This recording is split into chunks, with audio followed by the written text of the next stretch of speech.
Marseille, c'est le premier écoquartier en France, écoquartier numérique en France. Et pour offrir ces services numériques novateurs, il faut d'abord des réseaux, parce que sans réseau, il n'y a pas de service numérique. Donc sur Marseille, nous aurons évidemment les services permis par les réseaux très haut débit, qu'ils soient fixes avec le déploiement de la fibre optique, mobile avec la 4G, mais la particularité de Marseille, ce sera de disposer d'un réseau très haut débit, propre, interne à l'écoquartier, sur lequel reposeront un certain nombre de services offerts à l'ensemble des usagers de ce quartier, que ce soit des gens qui travaillent sur place ou bien des gens qui y habitent. On va retrouver des services plutôt classiques comme le Wi-Fi qui sera disponible partout, la vidéo tranquillité, mais il y aura des services plus novateurs comme les parkings intelligents, le contrôle d'accès et un portail spécifique, le portail ALAR. Euroméditerranée, depuis 20 ans, a reconstruit cette ville sur la ville, ce qui était déjà un fondamental important de ce qu'on appelle maintenant le développement durable. Il a fallu effectivement développer cette idée à plus grande échelle. C'est l'objectif d'Euromed 2, et d'essayer effectivement de construire intelligemment une ville méditerranéenne durable, en accentuant la question de l'efficacité énergétique des bâtiments, de leur implantation intelligente sur le territoire, en prenant en compte la qualité des sols, l'orientation, les effets du climat méditerranéen avec la proximité de la mer, qui est un gisement de ressources naturelles extrêmement important,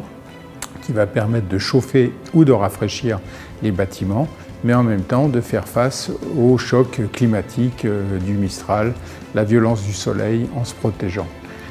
Une autre dimension nous paraît fondamentale dans cette ville intelligente, c'est la manière dont on va se déplacer de façon à économiser le carbone. Donc une ville qui soit plus confortable, plus agréable à vivre,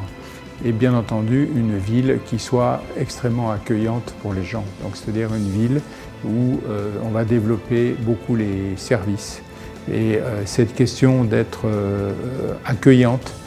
par rapport aux populations qui habitent sur place ou qui vont venir habiter, évidemment c'est là où les nouvelles technologies, où le rôle d'une société comme Orange est fondamental, c'est-à-dire le numérique au service de la qualité de vie.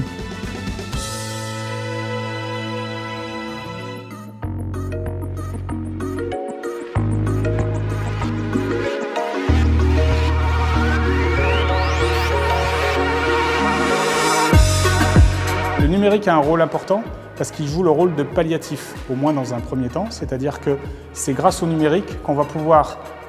agréger tous les services que les personnes ne trouveront pas à l'intérieur de l'îlot. C'est grâce au numérique, donc à la tablette qui sera fournie dans chacun des logements, qu'ils pourront avoir un portail dans lequel ils vont pouvoir commander leurs courses pour qu'elles soient livrées